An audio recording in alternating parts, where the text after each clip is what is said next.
السلام علیکم پیارے بچوں، میں ہوں میر بخاری اور ہمارے آج کے ٹاپک کے ساتھ میں حاضر ہوں۔ ہمارا آج کا ٹاپک ہے تحریک خلافت۔ میں نے جیسے کہ اپنے پچھلے لیکچر میں بتایا تھا کہ خلافت کا بیک گراؤنڈ کیا تھا اور یہ تحریک خلافت کیوں چلائی گئی۔ تھوڑا سا آج بھی میں بتا دیتا ہوں کہ تحریک خلافت اس وقت چلائی گئی جب پہلی جنگ عظیم میں دنیا کے دو گروپس جو کہ مختلف ممالک ان میں شامل تھے آپس میں جنگ کرتے ہیں۔ ایک طرف تھے برطانیہ، فرانس، روس اور دوسری طرف تھے جرمنی، آسٹریا اور ترکی۔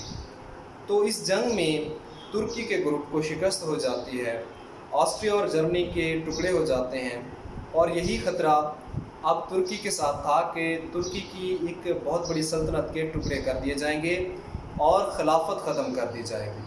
تو اس چیز کو بچانے کے لیے مسلمانوں نے جدوجہد کی۔ تو اس میں پھر مسلمانوں کے ہم نے پڑھنے ہیں کہ کون کون سے ہندوستان کے لیڈر جو تھے انہوں نے تحریک خلافت میں حصہ لیا۔ ہندوستان کے اندر تحریک خلافت شروع کی گئی تاکہ انگریزوں کو پریشرائز کیا جائے اور خلافت کو بچایا جا سکے۔ تو ان میں سب سے پہلے تحریک کے قائدین ان میں مولانا محمد علی جوہر، جو کہ بہت زیادہ اس تحریک کے اندر فیمس ہوتے ہیں۔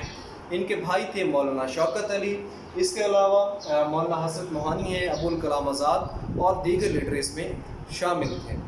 تو خاص طور پر مولانا محمد علی جوہر اور ان کے بھائی بہت زیادہ فیمس ہوئے، اور ان کی والدہ کا نعرہ بھی بہت فیمس ہوا کہ کہتی ہیں ماں محمد علی کی، بیٹا جان اپنی خلافت پہ دے دو۔ یہ نعرہ بہت زیادہ ہندوستان کے اندر مشہور ہوا، اور اس تحریک کی وجہ سے آج تک ترکی میں پاکستان اور ہندوستان کے جو مسلمان ہیں ان کی بہت زیادہ رسپیکٹ کی جاتی ہے۔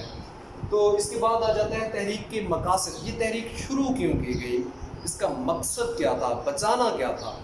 تو یہ تین اس کے حصے ہیں، ہم نے یہ اس کے مقاصد فنگر ٹپس پہ یاد کرنے ہیں، شارٹ کوسچن میں بھی آ جاتے ہیں۔ تو مین سب سے پہلے جو ہے جغرافیائی سرحدیں بچانا، مینس کہ ترکی کو ٹکڑے ہونے سے بچانا۔ ترکی کی سلطنت اس وقت بہت بڑی سلطنت تھی، تو خطرہ یہ تھا کہ اس کو ٹکڑے کر دیا جائے گا، جو کہ بعد میں سچ ثابت ہوا۔ تو تحریک خلافت کا مقصد تھا کہ ترکی کی جغرافیائی سرحدوں کی حفاظت کرنا اور اس کو ٹکڑے ہونے سے بچانا۔ اس کے بعد اس کا دوسرا مقصد آ جاتا ہے خلافت بچانا، مطلب خلیفہ موجود رہے، خلافت ڈپارٹمنٹ کو ختم نہ کیا جائے۔ تو اس کا یہ دوسرا مقصد تھا۔ پہلا یہ تھا کہ جغرافیائی سرحدوں کی حفاظت کرنا، دوسرا مقصد تھا کہ خلافت کو بچانا، خلیفہ موجود رہے، اور تیسرا اور سب سے اہم اس کا مقصد یہ تھا کہ حجاز مقدس کی حفاظت کرنا۔ موجودہ مکہ اور مدینہ یا سعودی عرب ہم جس کو کہتے ہیں، اس وقت یہ ترکی کا ایک صوبہ ہوا کرتا تھا اور اس کا نام تھا حجاز۔ کیونکہ یہاں پر مسلمانوں کے مقدس مقامات تھے، تو اب خطرہ یہ تھا کہ عیسائی فوجیں جو ہیں وہ ان مقامات کو، ان کی حرمت کو پامال کریں گی۔ تو تحریک خلافت کا ایک مقصد یہ بھی تھا کہ حجاز مقدس کی حفاظت کرنا، اس کی حرمت کو پامال ہونے سے بچانا، اور غیر ملکی افواج کو اس میں داخل ہونے نہ دینا۔ تو ہم دوبارہ ریپیٹ کر دیتے ہیں، جغرافیائی سرحدیں بچانا، ٹھیک ہے، اس کے بعد خلافت کو بچانا، اور تیسرے نمبر پر مقدس مقامات کی حفاظت کرنا۔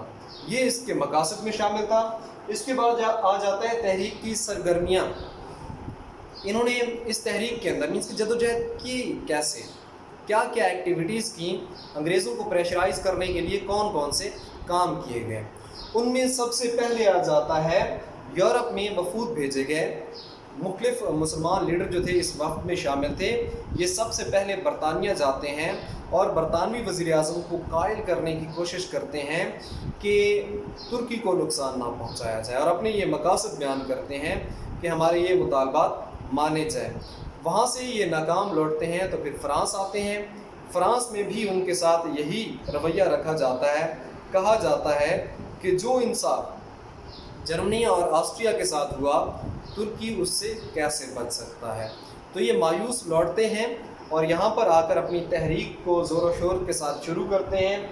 ان میں سب سے پہلے آ جاتا ہے جی ڈاکٹر اور نرسز ترکی بھجوائے گئے، ادویات بھجوائی گئیں تاکہ جو مسلمان مجاہدین ہیں ان کی جو زخمی لوگ ہیں ان کی دیکھ بھال کی جا سکے۔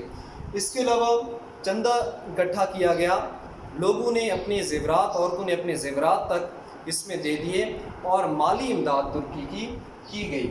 اس کے علاوہ جلسے اور جلوس کیے گئے، ہڑتالیں کی گئیں، گرفتاریاں دی گئیں تاکہ حکومت کو پریشرائز کیا جا سکے۔ اس کے بعد ہے مسلم صحافت۔ اس وقت مسلمانوں کے جو اخبارات تھے، ٹھیک ہے، جیسا کہ مولانا ظفر علی خان ہیں یا مولانا محمد علی جوہر، ان کے اخبارات جو تھے انہوں نے مسلمانوں کے اندر ایک تحریک پیدا کر دی۔ مسلمانوں کے جذبات جو تھے ان کی تحریروں نے ان کو مشتعل کر دیا اور یہ تحریک جو تھی اس میں طاقت آ گئی۔ اس کے علاوہ جیسا کہ میں نے پہلے بھی بتایا تھا، مولانا محمد علی جوہر کافی فیمس ہوتے ہیں، ان کے بھائی بھی، اور ان کی والدہ کا نعرہ کافی مشہور ہوتا ہے کہ کہتی ہیں ماں محمد علی کی بیٹا جان اپنی خلافت پہ دے دو۔ تو اس کی وجہ سے یہ مولانا محمد علی جوہر، جو کہ پہلے ایک اسٹوڈنٹ لیڈر تھے، بعد میں قومی سطح کے لیڈر بن کر ابھرتے ہیں۔ اس کے علاوہ گاندھی جی، جو کہ ایک ہندو اور کانگریسی لیڈر تھے، یہ آ کر مسلمانوں سے ملاقات کرتے ہیں اور مسلمانوں کو غیر مشروط اپنی حمایت کا یقین دلاتے ہیں۔ مسلمان بڑے خوش ہو جاتے ہیں اور تحریک خلافت کا صدر جو تھا وہ گاندھی جی کو بنا دیتے ہیں۔ تو گاندھی جی نے اس وقت اپنی اس چیز کو کیش کروایا، مسلمانوں کے جذبات سے فائدہ اٹھایا اور انگریزوں کو پریشرائز کرنے کے لیے مسلمانوں کے جذبات کو استعمال کیا۔ تو اس لیے انہوں نے مسلمانوں کو بھی نقصان پہنچایا ایک طرح سے، اور انگریزوں کو بھی ایک تیر سے دو شکار انہوں نے کیے۔ مسلمانوں کو جو انہوں نے مشورے دیے، بعد میں ان مشوروں نے مسلمانوں کو کافی نقصان پہنچایا۔ وہ مشورے ہم دیکھتے ہیں کہ کیا ہیں۔ ان میں سب سے پہلے ہے جی القابات کی واپسی۔ حکومت جس بھی انسان کی، اس وقت انگریز حکومت جس بھی ہندوستانی کی وفاداری سے خوش ہوتی تھی ان کو مختلف القابات دیتے تھے۔ تو گاندھی جی نے مسلمانوں کو مشورہ دیا کہ حکومت کی طرف سے ملنے والے القابات جو ہیں وہ واپس کر دیں، اس کے بعد تعلیم چھوڑ دیں اور سڑکوں پر آ جائیں۔ تو یہ ایک بہت بڑا نقصان تھا مسلمانوں کے لیے کہ مسلمان جو کہ پہلے ہی انگریزی تعلیم سے کافی دور تھے، جو انگریزی تعلیم حاصل کر رہے ہیں وہ بھی چھوڑ دیں تاکہ ان کا بہت زیادہ نقصان ہو سکے۔ اس کے علاوہ گرفتاریاں دیں، مسلمانوں کو کہا گیا کہ جیل بھرو تحریک چلائیں، زیادہ سے زیادہ لوگ گرفتاریاں دیں۔ اس کا نتیجہ یہ نکلا کہ مسلمانوں کی جو ٹاپ لیڈرشپ ساری کی ساری جیل کے اندر تھی اور یہ گاندھی جی بچے ہوئے تھے۔ اور تحریک کا جب اختتام ہوتا ہے تب مسلمان اسی وجہ سے کچھ نہ کر پائے کہ مسلمان سارے کے سارے جیل کے اندر ہیں لیڈر، اور گاندھی جی جو ہیں انہوں نے تحریک کے خاتمے کا اعلان کر دیا اور مسلمان اس پر کوئی رد عمل نہ دے سکے۔ اچھا، اس کے علاوہ محصولات دینے سے انکار کر دیں، مطلب کہ اس وقت حکومت کو جو ٹیکس دیا جاتا تھا وہ دینے سے انکار کر دیں۔ اس کے علاوہ مالی امداد کا انکار، مطلب کہ حکومت اس وقت مختلف ادارے جو تھے ہندو کے مسلمانوں کے، ان کو مالی امداد دیتی تھی۔ تو گاندھی جی نے مسلمانوں کو مشورہ دیا کہ آپ انگریزوں کی امداد لینے سے انکار کر دیں۔ اور ایک سب سے بڑی خطرناک چیز جو اس وقت کروائی گئی اور مشورہ دیا گیا تھا وہ تھا ہندوستان کے مسلمانوں کو افغانستان کی طرف ہجرت کا مشورہ۔ علماء کرام نے بھی فتویٰ دیا، خاص طور پر مولانا ابوالکلام آزاد، انہوں نے مسلمانوں کو مشورہ دیا کہ ہندوستان دارالحرب بن چکا ہے، یہاں کی حکومت جو ہے وہ ظالم حکومت ہے، لہٰذا آپ کسی دارالامان ایران یا افغانستان کی طرف ہجرت کر جائیں۔ تو مسلمانوں کی بہت بڑی تعداد نے افغانستان کی طرف ہجرت کا فیصلہ کیا، اپنا مال اسباب سب بیچ دیا اور اپنے خاندان کے ساتھ افغانستان کی سرحد کی طرف پہنچتے ہیں۔ تو افغانستان نے آگے اپنی سرحدیں جو تھیں وہ سیل کر دیں، تو مسلمان نہ افغانستان میں جا سکے، واپس آتے ہیں تو ان کی جائیدادوں پر ہندو قابض ہو چکے تھے۔ تو یہ گاندھی کے مشورے اگر ان کو ہم غور سے دیکھتے ہیں تو مسلمانوں کو بہت زیادہ نقصان پہنچایا ان کے مشوروں نے۔ اس کے بعد آ جاتا ہے تحریک کا انجام۔ تحریک خلافت جب اپنے پورے زوروں پر تھی، ایک چھوٹا سا واقعہ ہو جاتا ہے کہ ایک ہجوم، ایک جلوس جا رہا تھا، چورا چوری ایک جگہ کا نام ہے، وہاں پر پولیس تھانے کے سامنے جب یہ جلوس پہنچتا ہے تو کسی وجہ سے مشتعل ہو جاتا ہے۔ تو مشتعل ہجوم نے تھانے پر حملہ کر دیا اور اس کو آگ لگا دی۔